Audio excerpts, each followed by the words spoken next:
నాకు ఈ patch work కావాలి మ్యామ్. ఇప్పుడు ఇలాంటిది తీద్దాం మ్యామ్. ప్యాచ్ వర్క్ సిరీస్ చేద్దామా? సో ఇది ఆర్డర్ అనమాట. సో ఎక్స్ప్లెయిన్ చేస్తాను చూడు. సో దీంట్లో ఇది ప్యాచ్, దీనిపైన వచ్చిన ఈ లోటస్ కూడా ప్యాచ్ అనమాట. ఈ లోపల ఉన్న నెక్ ఇది ఒరిజినల్ నెక్. సో అదే ఎక్స్ప్లెయిన్ చేస్తాను. ఫస్ట్ మన బాడీ మార్క్ చేసేసుకోవాలి. బాడీ మొత్తం ఇదే మొత్తం పేపర్ కటింగ్ చేయాలి ఫస్ట్ మనం. సో ఇది నెక్.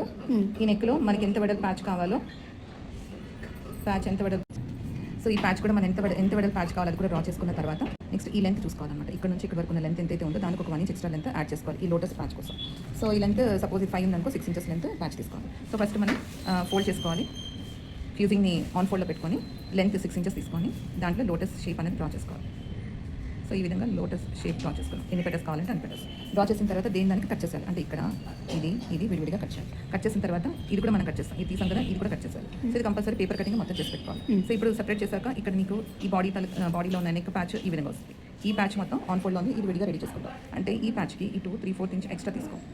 ఎందుకంటే ఇది పైపింగ్తో రెడీ చేసిన తర్వాత దీని లోపలికి పెట్టి ఇక్కడ అటాచ్ చేస్తాం. ఓకే, నెక్స్ట్ ఇవేవైతే మనకి విడివిడిగా కటింగ్స్ వచ్చాయో ఇదొక పార్ట్ అండ్ ఇదొకటి ఇలా విడివిడిగా మనకి కటింగ్ వస్తుంది. ఓకే, సో దీనికి ఇటువైపు 3/4 ఇంచ్ ఎక్స్ట్రా, దీనికి ఇటువైపు 3/4 ఇంచ్ ఎక్స్ట్రా తీసుకోవాలి.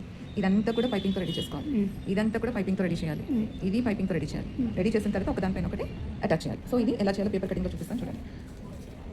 మన బ్యాక్, సో ఇది మన బ్యాక్ బాడీలో ఇది మన ఒరిజినల్ నెక్. ఇది మన ప్యాచ్ ఎంత కావాలి అది కట్ చేసేసాము. కట్ చేసిన తర్వాత లోటస్ కూడా మనం కట్ చేస్తాం. ఆ లోటస్ని ఎలా అరేంజ్ చేయాలో చూడండి. సో ఇది బ్యాక్ బాడీలో ఈ రెడీ అయిన ప్యాచ్ని ఇన్సర్ట్ చేస్తాం ఇలా. ఆ తర్వాత నెక్స్ట్ ఈ ప్యాచ్లన్నీ ఏవైతే మనం కట్ చేస్తాం చూడండి. ఈ ప్యాచ్ ఇది రెడీ చేసుకున్న ప్యాచ్ ఇది దీనిపైన ఇలా సెంటర్ చేసుకొని అరేంజ్ చేసుకోండి. ఆ తర్వాత దీని పైన ప్యాచెస్ పైన నెంబర్స్ రాసుకోండి. సో దీని తర్వాత ఈ ప్యాచ్ అనేది కరెక్ట్ తెలుసు.